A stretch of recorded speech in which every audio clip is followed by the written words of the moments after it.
everyone.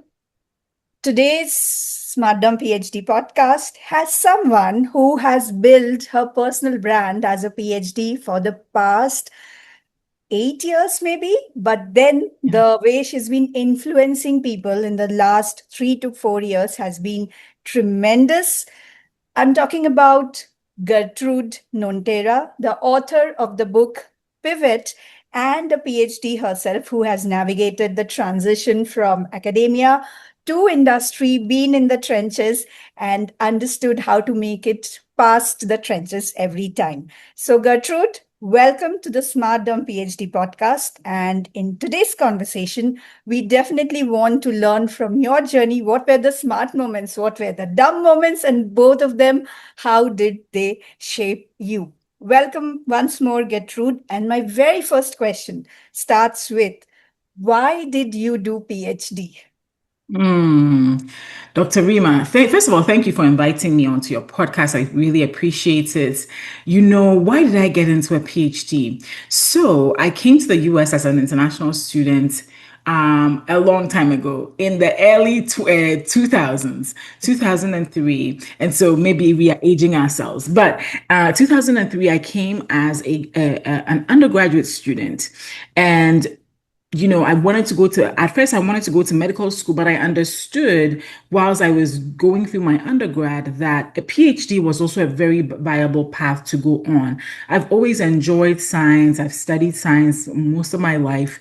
And that's a thing in itself because where I'm originally from, which is Ghana, a lot of students are encouraged to sort of choose paths by the time they're about 15 years old.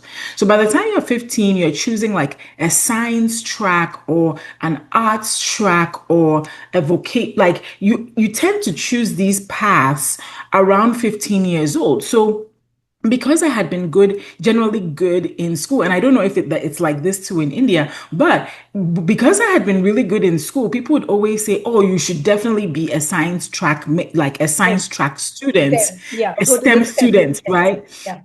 Yeah, so everybody was like, "You're so smart, you should be a STEM track student." So I was like, "Okay, cool. The adults know better than me, so let me do Yes. that." So Yes. that's what I chose, and that's what the path I continued on. And not to say I don't enjoy STEM, but sometimes I think about it and I wonder, could I have also done well in some other paths? Anyway, that's a different conversation. So once I was done with my bio degree, I did a second degree, and then I went on to get a PhD. Now, when I went to get a PhD, the idea there was really to become a teaching professor at a university, Mm. right? Because also through the course of my PhD, I realized that even though I was good at research, I was productive at research, I didn't enjoy it so much, right?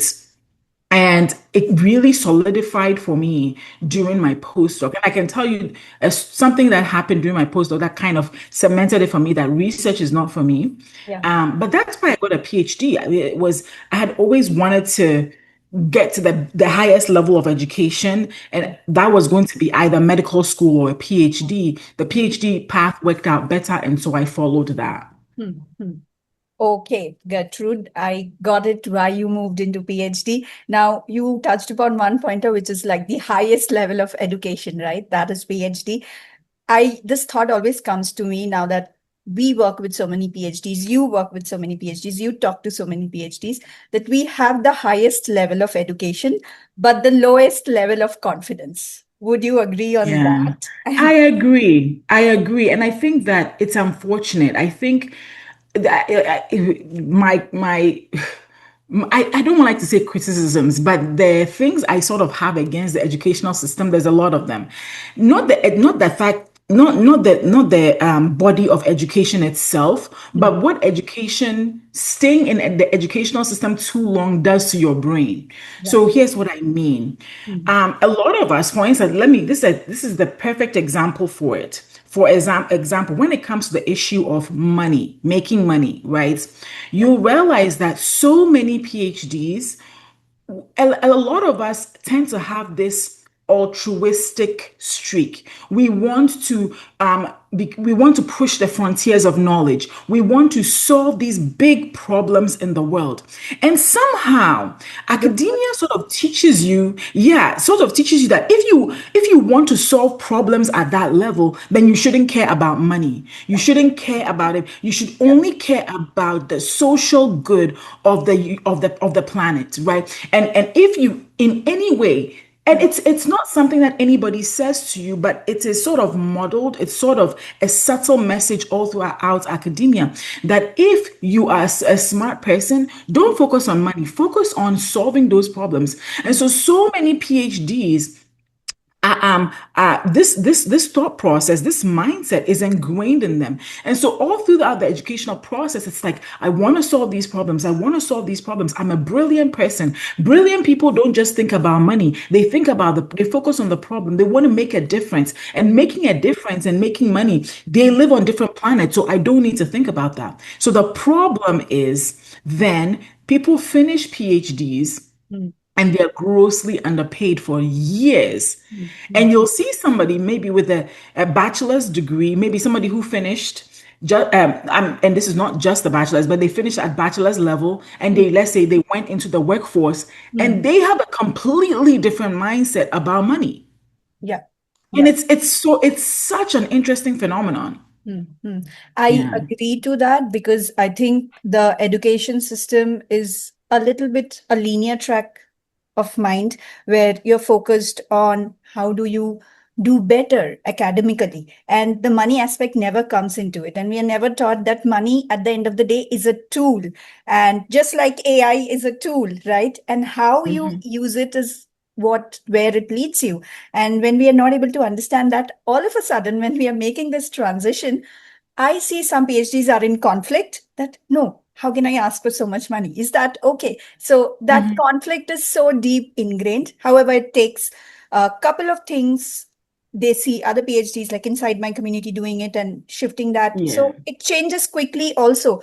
But the Yeah. awareness that you don't Mhm. need to carry that belief and you don't need to Mhm. keep believing that, that sometimes takes a lot of years to build if you're not Yeah. in the right ecosystem, right? Yeah. Yeah. I Gertrude, agree. yeah, yeah. So on that note, let's come back to your book, Pivot, right? Hmm. And Hmm. Pivot talks about the first step is mindset, which I Yes. totally agree, right? So one mindset that we just quickly spoke about was money, right? Hmm. Gertrude, Hmm. the anything, the top two, according to you, the mindset things that you see the PhD stuck at, and that's costing them so much time in their career transition. Thank you for that question. The first one is we get very, very married to our research topic and our dissertation topic. Yeah. So many people, they'll say, let's say, I studied this mechanism in T cells. And Mm, because I studied this mechanism in T cells, I'm looking for jobs that allow me to study this mechanism in mm, T cells in industry, like, because we're talking about industry transitions here. But the mm. reality is that a lot of the time, industry or the place you're going to, whether it's a biotech company, pharma company, wherever, they may not, there may be a company out there that is working on that specific mechanism in T cells, right? But we don't realize that that is such a niche of a topic that they're not thinking of it that way. In biotech and pharma Yes. and industry, or whichever other industry you're trying to go into, what they are thinking of is an innovation. And Mm, they are thinking about how to sell that innovation. At the end of the day, that's all industry is. They have a scientific based innovation and they're trying to sell it. So mm, they have business problems, they have business goals. mm, And so you are coming in as a PhD thinking that people are going to be so impressed with this dissertation topic. Good example of this is recently somebody reached out to me and mm, they said, I just finished my PhD. I mm, want to move into this area. I have all these publications and I've presented here and I've done this. And they're going on and on about all these very brilliant academic things they've done. Yeah. but they're looking to transition to industry. And I Mm. immediately told them, I said, I hope you don't know me and I don't know you. And I Yeah. hope you don't take this the wrong way, but you are too focused on your academic work. Mm. What you need to be focused on are the skills that help you help that company that you want to transition to, or that type of role you want to transition to, how to solve those problems. Mm. That's what you need to be communicating. Mm. So back to your question, Rima, is that a lot of PhDs are we're so close to the research that we're so focused on that. Mm. Meanwhile, and we don't consider that the other person may not care about it. Yes. And it hurts a lot of PhDs' egos when you say that what they don't care about my research. And I'm like, yeah, they don't necessarily care about the research. What Mm. they do care about is I have this business problem. Do you have the skills that help me solve this business problem? Absolutely. And that's what you need to be talking about. So that's the first thing, Mm. right? Is really seeing yourself as I'm a pro- the company has a problem, Mm. right? This role or this company that I want to work for, and they are hiring for this role, they have a business problem and I can use my skills to solve that business problem. So that's the first one. Gertrude, I want to pause you on the first one itself. Okay, we'll go to the second Yes. one. Okay, because there are certain things you touched in the first one itself, which is going deep, right, in our PhD, because we go so deep. And I was trying to equate this to something metaphorically. And the thing that came to me was that when you're going to the depths of sea as a diver, right? You're going to the depths of sea and the ecosystem changes there, and you carry some tools with yourself to ensure that you don't Mhm. die because the pressure is higher and everything. But Yeah, somehow yeah, I that's believe good. that as PhD, when we are going to the depths of knowledge, we are not taught how to surface and have the bigger picture in mind too, while having the ability to zoom into. So I think this is something we need to ingrain in our training. Would you agree to that? I agree. I totally agree. Nobody teaches you. I think nowadays, at least in the US where I live currently, Yeah, some of the programs are trying to introduce these things. Like even yeah, I speak at universities a few times a year, and they're introducing this stuff, but yeah, it hasn't reached a critical mass because right. recently I pulled my audience on LinkedIn, Yeah. and about almost 500 people responded to this poll, Mm. and 93% of them said their PhD did not prepare them for the job market. Mm. 93%. Right. They I remember. felt, Yeah, I remember. yeah. I would bring on two polls. I remember one I had done that where are you learning about these options in industry, the career options in industry? And I'd put up options of career support provided by the institute. LinkedIn was one of them, and career support provided by the institute was the least. And most said it was LinkedIn that they are learning from. So I can Hmm. totally understand why the results were like that over there. Yeah. And the second one I ran a couple of days back is the age bracket in which you're finishing your PhD, right? Most of the time it's 30 to 35, right? And again, there were Mhm. 500 some votes in that. And I believe some 70% were in the 30 to 35 range, right? So when you are in that age bracket, I think your world opinions are so rigid, Gertrude, that it actually becomes difficult for you to change that. As a PhD, Yeah. that I believe is a disadvantage. Your opinion Yeah. there. No, I think you're right. I think if for about 3 decades of your life, you Yeah, have been sort of conditioned in one way, and now we're telling you to change that in 6 months, it's right. difficult, right? So I totally agree with you that it's hard. It's hard for some people to grasp. And that's why sometimes people face such a hard time transitioning if they don't start before they finish. Like if because the mistake that a lot of people make is that they'll finish their Have to dissertation finish. and Yes. now try to start looking. Yeah, And yeah, and I try to tell people you can do that. I mean, it's never too late to do anything, right. but I feel like people need to be starting way earlier than that. Right. Yes, yes. And this brings us to the point, which is ego, right? At 30, Mhm. 35, because you have your personality almost shaped.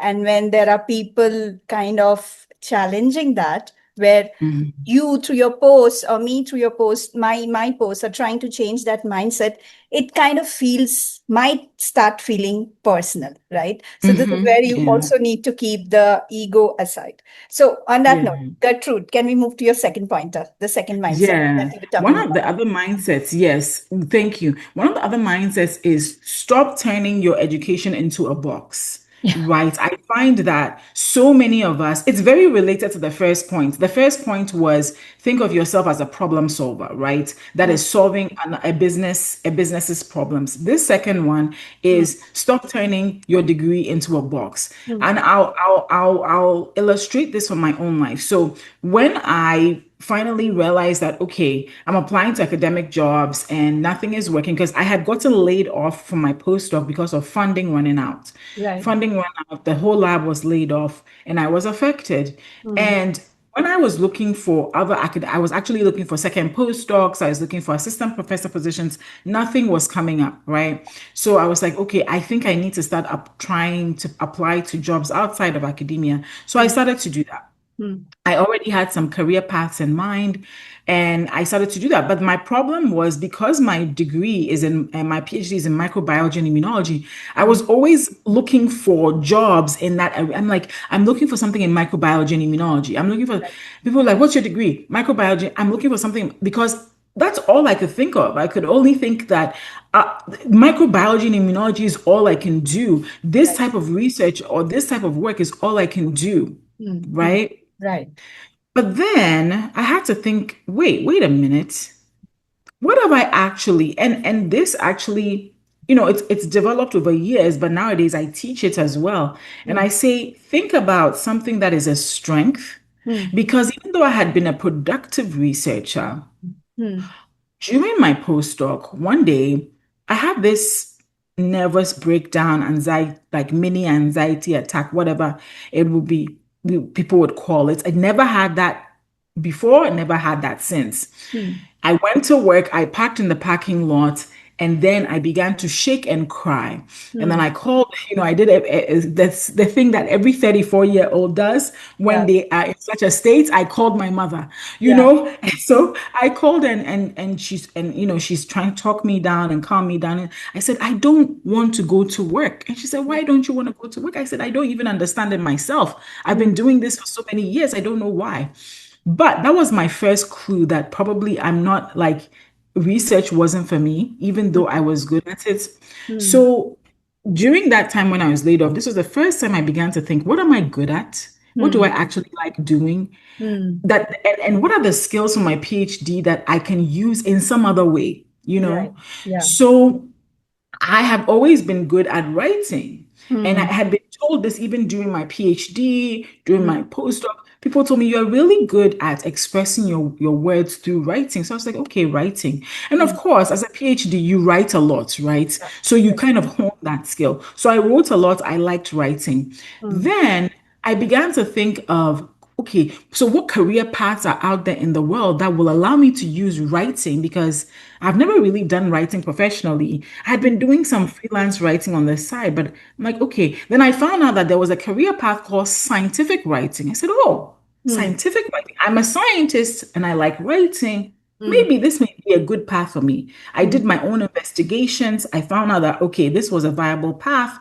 mm. And then I began to build my skills and also build a resume that reflected that. So I went from having a very strongly academic Academic. CV where I was like microbiology and immunology to focus a very focused resume that was like, these are my writing skills and here's how I Right. can help you Exactly. with these problems. And the moment I made that shift, Everything changed. things changed. Yeah. So by taking myself out of the box and actually considering, wait, what other skills do I have? And for PhDs, we have so many skill sets and tool sets, Mm, right? Whether that is data analysis, whether that is critical thinking, whether that is problem solving, whether mm, that is troubleshooting, mm, writing, mm, teaching, whatever. mm, Each of the like sometimes we think of these as, oh, that was all accumulative of my PhD. But mm. if you take out these individual skills in the broad market, each of these skills is actually a job. Hmm. right? Absolutely. And so, Yes. yes. And so by taking myself out of that self-imposed box, I actually created opportunity for myself. Yes. So I believe this was a discovery that you made by yourself Hmm. in the journey that you had. But now if you Yeah. had to go back and do it again, you would have done it much faster with having this awareness that I If have I, so yeah, many things, right? The yes, learning curve, yes, because you have it, the journey would have been cut short, right? yes, I agree. Gertrude, yes. On that note, you touched on one point, okay? You were laid off during your postdoc, right? Now, Hmm. many PhDs might also be laid off during their postdoc, but with not having that awareness, how to talk about, being laid off, because that again comes with a stigma associated with it, right? And I personally have worked in teams where my lead was amazingly good, but she got laid off. This was my days in GE working as a scientist at GE back in 2009, the Great Depression. Okay. So, Hmm. and now there are many good people who are very good with what they do, but they're getting laid off. But as PhDs, we have never been aware of that ecosystem that where now laying off is becoming a normal, right? And how do you get talking about it? That's also one thing I think Hmm. you must have found hard initially to tell that, oh, I got laid off. How do I talk about it? Yeah, I think I just kind of removed my like it felt shameful. I won't lie. Right. Initially, it felt very shameful to talk about. But one of the things I realized, Rima, is that in academia, we whisper a lot of things. In this kind of PhD space, we Yes. whisper a lot of things and people never really talk about the realities. That Yes. is changing somewhat with the rise of social media tools. I've seen that change, like I've seen the development of that and how that has changed. Now more people are more because like you said, layoffs are becoming a norm. And Yeah. so people are more like I think that some of the shame has been removed because Yes. if they're mass laying off, if Yeah. they're because sometimes I don't know in the past and even sometimes now people can easily take a layoff personally and Right. say, oh, this layoff happened because I wasn't I was good. not good. This layoff happened because I didn't work hard enough, Mm. because my work wasn't impactful. Mm. Something happened to me about a year ago, almost a year ago to today, right? I was with a really big company, biotech company, and I got laid off for a second time in my life. Yeah. And the interesting thing was a few weeks after that, I saw the company using something I had created in Mm. the in an ad. Like they were actually using work that I had worked for months on Mm. in their own business dealings. Mm. So I remember when that happened, I took a screenshot and I showed it to my husband. I said, honey, look at this thing I worked on for so many months, and this company is using it. So it wasn't that my work was not valuable. My work was extremely valuable because for them to take that and to use it in a nationwide advertisement, it Mm. meant that my work was valuable. But what it is that a lot of us forget that companies are businesses. Absolutely. Businesses have financial spreadsheets Mm. and they have investors that they have to please. Mm. And when the quarters are, we have semesters in academia, but in the business world, it's quarters, right? You have Q1, Q2, Q3, Q4. When the quarters are coming up quarterly, they have to give reports, right? Right. And when companies don't want to say that they made a loss, they don't want to Right. say that we didn't make our investors money. Yeah. So you it's not it's this is not a very comforting thought, but I think we're trying to be very, very honest on this podcast. But Mm. you are this is not truly you, but to the business, to the company, you are a line item on a spreadsheet. Absolutely. I agree. Unfortunately. Yes. Yes. So when they have to show that they made money, they're going to look at who is maybe costing them too much money and Right. say, maybe we can cut here. We have to make Yes. a budget. Maybe we can cut over here. So Mm. they cut the people not based on whether you brought value to them or not, Yeah. especially when it's a multinational Fortune 500, whatever you want to call it, company. At Mm. that point, at that level, it's not about you personally. It is Mm. about them making a business decision. So I Mm. feel like it's very, very important to not internalize that action Mm-hmm. as, oh, because when I went through that, one of my colleagues went through it at the same time with me, and she was devastated. I Yeah. called her on the phone. She was devastated. She was like, what did I do? I thought I was doing great. I just went through my half year review, because we had just come off of half year reviews, and I got laid off, and I had to, and I had been through it, and yeah, I was kind of disappointed, but I had been through it once before. And I was like, I knew that it had nothing to do with me. I Mm, know my work is viable. So I mm, think a few things, Rima, is number one, if you know you have done phenomenal work, take pride in the fact that you did phenomenal work. And remember that that phenomenal work is career capital. And yeah. that career capital can be used in different contexts. So even though you've lost this one, staying too focused on the fact that this has happened sometimes actually ends up delaying you and derailing you. And and if you need somebody to talk to, I say go for it. Like, talk to a therapist, talk to somebody to help you out. But ultimately, it's important that you don't get too bogged down by that and keep it moving, because in today's work culture, layoffs are part of life, are part of the life, not Yeah. my life, but part of Yeah. the business life, right? Yeah. And so realizing that it's not you personally. So once I understood that, it was easy for me to talk about. And I Mm, also wanted to talk about it as a way so that people don't feel so much shame, so that people don't feel like they have to suffer alone, because there are tools and there are resources and there are communities out there that can support you through it. Gertrude, I'm glad you went deep there. One thing I keep saying is businesses are revenue driven. And as long as they're revenue driven, there are going to be layoffs because we're not people Mhm. driven, right? Having said Yeah. that, I want to come back to the pointer that you mentioned about. Okay, I just forgot one question I had in my mind. Okay, what was the question? I had a very good point. Okay, I forgot it. Okay, so let's Okay. shift the gears a bit and let's talk about personal branding. Okay, Gertrude, Mhm. you had a whole journey, right?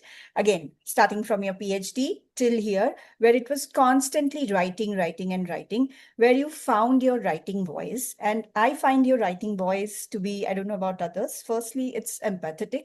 I don't know if others told you that or not. And the second I thing I think so. find is it's humorous, right? So when did you start realizing about that, Gertrude? That, oh, Yeah. this is the empathy part that I have, and this is of course, humor, I'm sure you must be aware, but empathy is not easy to find out, right? What do you feel about it? Mhm. Yeah, thank you. First of all, thank you for that compliment. I think it's a big compliment that you think that my writing is empathetic. I think it's because I'm a deeply feeling person. Like, I feel things very deeply. If you Hmm. ask Hmm. anybody who's known me since I was a kid, like, even as a child, I cried very easily, and when I cried, it wasn't at useless things. It was usually like if somebody hurt me, like I was one of those children that felt things very deeply. So So I think that, can we call you sensitive? I know sensitive has its connotations attached to it. yeah. I'm a person who is sensitive, but not in a way Mhm. that I'll fall apart if you tell me something, but I'm sensitive. Can we call you so? Yeah. I would agree with you. Yeah, so as a sensitive child, right? I think that if you're not careful, sometimes some of that sensitivity can become a little toxic if you're not careful. But and Mm-hmm. so the way that and some people end up using that to manipulate others, right? For Yeah. me, and that's why I think it has the connotation that it has. For Mm-hmm. me, though, I think I've channeled it in a way that I like to listen to people's stories and empathize with people. Like, I can watch an ad or I can watch a movie and I can cry because, Mm-hmm. like, I deeply feel whatever the character is going through. So I think it comes from some of that. Is like just deeply feeling things. Right. And then since I've walked through my own difficulties, Right. right? Um, I know I have firsthand knowledge of what it feels like. How was I feeling on the day I was laid off? How was I feeling? I Mm-hmm. felt, when I kept on applying for jobs and I wasn't getting it, how was I feeling? It felt disappointing. It felt like I had worked so hard for nothing, right? Mm-hmm. So it's always going, one of the things that I always and if you want to write effectively, this is also a writing skill, right? A writing tool. If you want to write to touch people, or if you want to write and reach people, you need to reach how people feel. And most of us go through some of the same emotions, Mm, right? We all feel sad, we all feel happy, we all get surprised, we all get angry. We mm, all feel these feelings, maybe in varying percentages, but we all feel that. So when mm, you can tap into somebody's sense of, I worked hard for a PhD, so why am I now struggling to find a job? mm, All of a sudden, you have this, and remember, I was talking about that unspoken, those unspoken whispers. mm. People are like, oh my goodness, I've been feeling Exactly like the that. same thing I'm feeling. Yeah. Exactly. Yeah. So by of course being aware of my own emotions and realizing that everybody goes through these emotions, and by speaking to people's emotions, I've realized that that has helped me build my personal brand. Mm. Now, this particular thing of speaking to people's emotions can be used positively or negatively. People Absolutely. can, Yeah. yeah, you know what I'm saying? They can be Yes. used positively or negatively. So A very it's a very fine line unique, that you're walking. And very fine line, and right? I think to add to that, Gertrude, if you are an empathetic person, you can know how you can use it otherwise. The other person might Hmm. not know. That's the trick. Yeah, Would you agree? I think so. I Yeah. think so. I think so. Yeah. So yeah, that's it. Is just really, how did I feel when this happened, and how Yeah. do I convey that? And Yeah. interesting, it's been such an intriguing thing to watch over the last, like you rightly pointed out, I started doing this around 2021, and it's been interesting to watch people reach out to me. It's like, thank you for saying that. That's exactly how I feel, but I'm afraid to talk about that. So it's been interesting to watch. Yeah. But all And I do is I really just talk about my feelings. Yeah. Yeah, and I know like the messages that you receive when such messages land in my inbox too, the feeling is like I cannot describe it in words, but you suddenly feel okay. My words are landing somewhere very deeply, and I feel all of a sudden this responsibility to make sure Mhm. I'm writing something which is true and not manipulative or not creating fear, but changing Yeah. people in a good way. Yeah. All of a Yeah. sudden, don't you feel that responsibility, Gertrude? Yeah, I do. And Yeah, also there's also the responsibility to be honest, right? Because I absolutely. think that in our space, right now, there's so many people that call themselves PhD career coaches or career coaches for Mm, PhDs. And I think that it's important to be careful because mm, these are people who, especially when you tap into people's emotions, you can mm. make them do anything. Yes, That's the reality. Is like when you tap into somebody's whatever emotion, whether it's anger, fear, joy, surprise. When you tap into people's emotions like that, typically you can manipulate them to do a lot of things. So right. one of the responsibilities I find quite heavy is I don't want to manipulate anybody. I don't want to make anybody believe anything about me that is not true. I don't want anybody to believe anything about my book that is not true. Yes, Somebody reached out to me the other day. They're like, "Will your book?" If somebody asks me, "I'm trying to do this. Will your book help me?" yeah, I will tell them honestly, yes or no. yeah, I yeah. will not manipulate you to get my book unless you want to unless whatever I have written on the webpage appeals to you. Mm, So yeah, there's that, is that the responsibility to be true. And I think I see mm, that with you too, Rima. The responsibility to be true, to not mm. manipulate, but also to be very honest, right? Like to be very honest with people about what they're going to face, but not to use it as a manipulation tool. Mm-hmm. Because you mentioned it, I just wanted to mention again, like when people come to my career clarity calls and they ask me, like, I want to take your services. What is the time by which you can guarantee that I'll get the role? And I get back to them, I cannot guarantee that. This I is what cannot I can guarantee. guarantee. I can give you data on the people, how much time they have taken to make that transition. And this is what I say. And I tell them that hey, it's going to be challenging. Just because you're going to work with a career coach, it's not going to be easy, and not like that. So it's going to be challenging. There are strategies we're going to implement together. So I make sure that people are going through that layer and not buying it from a place of fear or being emotionally manipulated. Yes, I have exactly. yeah. And you know what, Gertrude? This is something in my journey of coaching I've learned when we learn about the selling tactics, right? One of the ways is to sell through fear, right? And get into that emotional place. somehow when I started it, not that I didn't do it, but it didn't feel right to me. Okay. Because that was the starting place. I didn't know how to do it.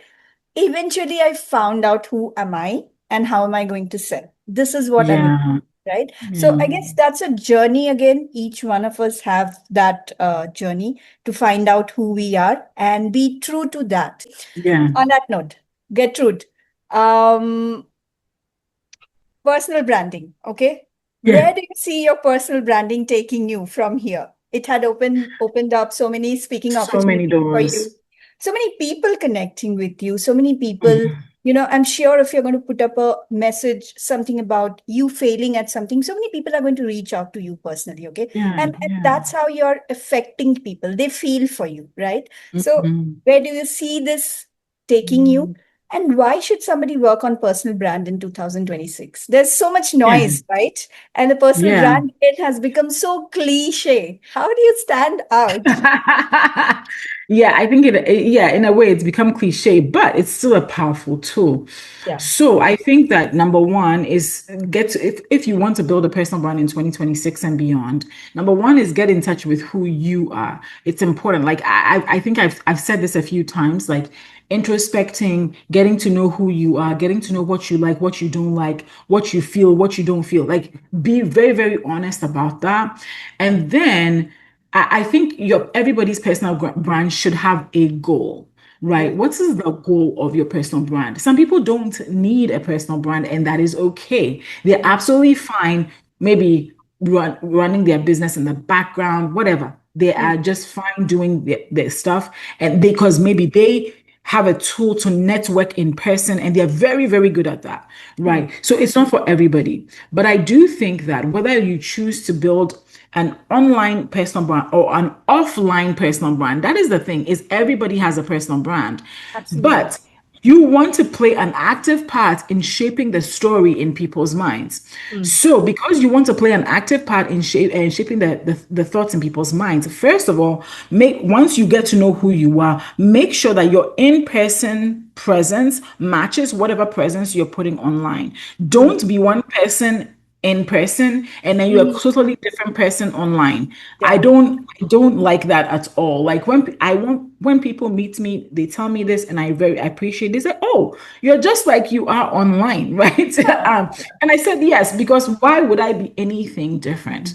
And that would So be such a weight to carry and live up to. You cannot yes. sustain it. Yeah. Yes, you can't, it's not sustainable. Yeah. So think about that first. Secondly, I want you to think about your topic, your research area, whatever, Mm. your industry, right?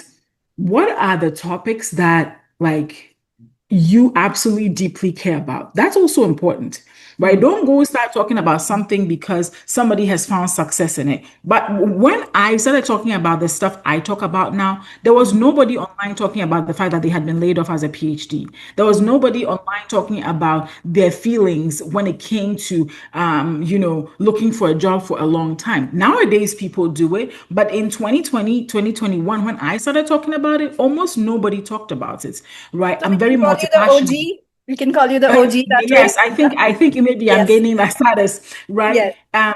And now more people talk about it. Back then, I'm a very multi-passionate, well, multi-potentialite sort of person, and I get into a lot of things. And I talk about that sometimes. I touch on that sometimes too. So don't talk about things because other people are talking about it. Talk Mm. about it because you actually are interested in those things.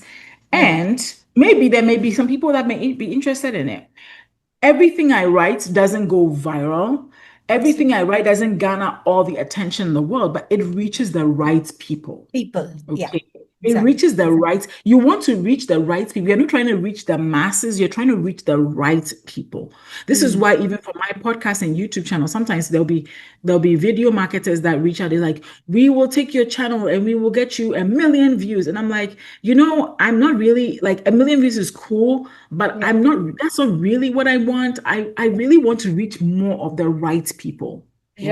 Right. So Yes. so think about that. So if somebody wants to start a personal brand, I say start with introspection. Start with a topic or maybe two to three topics that you are absolutely passionate about And and want deeply to talk care about. about. Deeply and care. deeply care about and Mm, talk about them. You mm, don't have to post, you don't have to become a content creator. You can just write your thoughts one time a week mm, and mm, also contribute to others' content once or twice a week. And mm, that should be enough.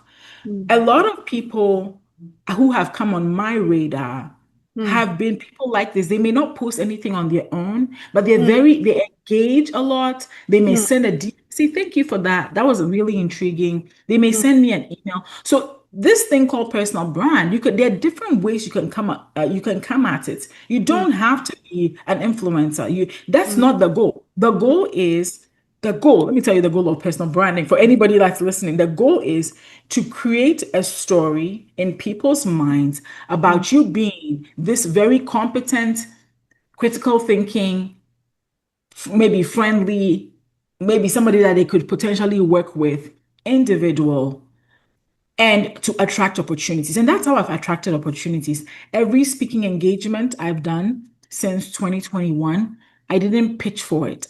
It came right. to me, Yes. right? The book I'm currently working on with University of California Press, I wrote on LinkedIn one day, I said, "Oh, I want to write I think I said something about, I want to write a book and here's the idea. What do you guys, it was like a poll kind of thing. Yeah. Somebody read it who is now a dean at Princeton University. She read it and she told her book editor, Yeah. "Oh, this girl, I've been following her for a while. She's really interesting. I think Yeah. she wants to write a book. You should read." And Yeah. that's how I got I didn't have to pitch a book idea. I That's got the opportunity, and this right? didn't happen in one day. It happened because you've No, consistently been showing no. up, and that person has Mhm. an idea of who you are. And now that you Ah. put out that thought outside, she's like, "Oh, okay, if she wants to write, I can support here." Exactly. So, and because people, you see, when people recommend you, they are also putting their own reputation on the line. So people want to make sure that they recommend somebody who will make them look good, right? Absolutely. So if you are consistent, if Mm, you are once a week sharing an idea in the industry, mm, once a week or twice a week commenting on other people's content, you mm, will begin to build this reputation in people's minds. Oh, he's reliable, she's reliable. I mm. would like to work with him. I would like to work with her. I would like to work with them. So that's it. These are the three steps I would say to take. Yeah, yeah. Gertrude, I just want to add one thing to that. One thing people Yes. get uh, scared about is if they want to start a personal brand, that there's a lot of competition out there, right? So again, even if there's a competition out there, like you are the bold PhD, right? And I call myself the smart dumb PhD, right? This is where the competition differentiates you. You tend Yeah. to understand who you are. I believe your whole journey has been about being bold, and for me, the smartdom concept comes from the fact that as PhDs, we are smart, but we are dumb too to not realize certain things. So the I think I dichotomy, read I yeah, think I read you right that you're like, yeah, we're smart, but we're dumb too. That was yeah. funny. The dichotomy is what, if you carry it nicely, is what moves you forward. And we have dichotomies always. So I guess in personal brand, that's also one thing you need to understand. And it goes back to your pointer that introspection, figure out who you are. And I remember Mhm. the question now, Gertrude, which I had Yeah. lost track of. It Uh-huh. was regarding identity. Okay. The Mhm. slaying of that happens, a large part of many people's identity is associated to the Yeah. role they've been doing Mhm. for years.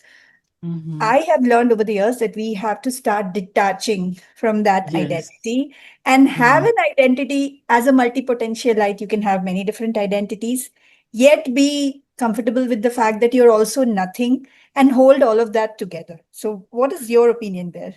No, I think you described it well. I think it's important that you sort of step back and say, if I am not this profession, who am I? Hmm. Hmm. Right? And you're so much more than an engineer. You're so much more than, a software developer. You're so much more than these titles that we give ourselves. Hmm. And here's the thing. When you are even laid off, like you don't they don't take away your skills from you. They haven't taken your identity away. All Hmm. they did was really pull your paycheck, Mm. right? They've taken Right. your paycheck away, but they haven't taken you away. So I Mm. think it's really important that whatever role you go into, divorce, and I talked about this earlier in a podcast I did earlier this year, to remove yourself from Mm. titles Mm. and to realize that it's a position. Mm. And if it ends, or whether that's through a layoff or I leave or whatever, I am still me. I Mm. still have my skills. I still have my knowledge. Nobody has stolen that away from me. And Mm. if you do that, then there's a confidence that you carry yourself with. And that confidence comes across even when you go into interviews, when you Mm. go into your next opportunity. People Mm. notice, oh, this person is sure of herself. She's so sure Mm. that we should, so I just encourage everyone to, it's tough because this is who we've been all our lives. We've always been labeled the smart one. Mm. But and because we've been labeled, there's some research I was reading that sometimes because we've been labeled the smart ones, it's so hard on our egos that we don't even end up excel. Some people don't end up excelling after that initial burst of success. They Mm. don't end up because they're so tied to Mm. that initial identity or label they were given as a child, you Mm. know. Mm. So it's important. That's a whole other conversation, maybe another time, but that's a Yeah. whole other conversation. But I think it's very important for us to do this. Absolutely. I'll come back to a funny question. Okay. I'm not even sure if I'm supposed to ask that. That is, my son has a very different understanding of who I am, because if you ask him, he's going to say something entirely different about me. Okay. What is your son, if he's asked, what is your mama like? What would he say? I think you would think that I'm a little strict. Um, Yeah. I love, I'm loving, but then I'm also a little strict because Yeah. like I'm definitely the disciplinarian at my house. Yeah. My husband kind of, he looks like the disciplinarian, but he's the softie. Yeah. So somebody has to be the disciplinarian. And so I tend to be that. But other than that, I think that yeah, we have a very loving relationship in our household. We respect each other, and I think he would say that. Absolutely. Thank you so much, Gertrude. And my last question will come back to empathy. Okay, Gertrude. Though we spoke about empathy in a writing context, but I want you to quickly touch upon aspects how it becomes important in a workspace, specifically, say, if you're talking to a client, and how empathy can become important for you to ask the right questions or understand where the client is and respond accordingly. Yes. So empathy is essentially understanding what the other person is feeling, what the other person's thoughts are. How is Mm. this important at work? How is this important if you're job seeking? I Mm. think that it's important when you're job seeking because if you're empathetic, then Mm. you're going to spend some time reading the job description Mm. and thinking of yourself as, can I do this thing for this person? Mm. Right? So in the conversation that you have during that interview, Mm. you will answer the questions Mm. as if you Mm. are already in that role, Mm. because when they ask you, you'll say, well, this is how I would approach it. Mm. Maybe they ask you a question about how would you approach this problem. They're Mm. telling you that they have this problem, and you are going to say that here's how I'll use my skills to solve your problem, right? Mm. And then at the end of the interview, sometimes when people ask, interviewers ask, do you have any questions for me, right? If you're empathetic and you've studied and you've done your research and you've thought about their problems, then you Yeah. can ask them, hey, I saw in the job description this line, Mm. um, and ask the question about that line. And now the person is beginning, what you're doing is, because you have been empathetic, they're beginning to see you in the role because Yeah. you have done the research, you have Yeah. thought about their problems, you seem to care about their problems. And that's what employers want. Somebody that cares about their problems and can help them solve them. Of course, you are getting the job for your own reasons too. You want money, you want benefits and everything. But in an interview, showcasing that you Mm. understand those problems. Mm. And even once you get the job, it's always going to get you ahead. Absolutely. I actually covered that from this perspective that academia already teaches you, because when you are publishing your papers, you're being empathetic by trying to understand what the journal needs, what are their scope. I'm going to fit things into the scope so that I maximize my chances of getting published, right? So I do cover this and exactly the pointers that you have been talking about. So, Gertrude, my last question to you. What is your one piece of advice apart from reading your book Pivot, which I'm going to link to under this podcast, that PhDs in 2026 passing out should definitely do if they want to transition into industry? Yes, they should. It's going to be very related to the point I was making earlier. Don't think of yourself as just a PhD in this. Hmm. Think of yourself as I have a PhD. These Hmm. are all the skill sets I have in my toolbox. Hmm. How can I use one or two of those tools in my toolbox Hmm. to help another person, to help a company solve Hmm. their problems? If you Hmm. think that way, you are ahead of about 99% of job seekers, Hmm. right? Hmm. Yeah. So don't think of I'm a PhD in psychology. No, I have a PhD in psychology, and these are all the skills my PhD gave me. And here are the ones I'm going to leverage in this type of role. Hmm. Thank you, Gertrude, I think we had a very honest conversation. Yes. As I mentioned, my intention was to go deep, go wide. I think we covered a lot, many things. But with you, there are many conversations I can go into, which will park for the future for now. And it was wonderful. And I look forward to having you again. Absolutely, Rima. Thank you so much for having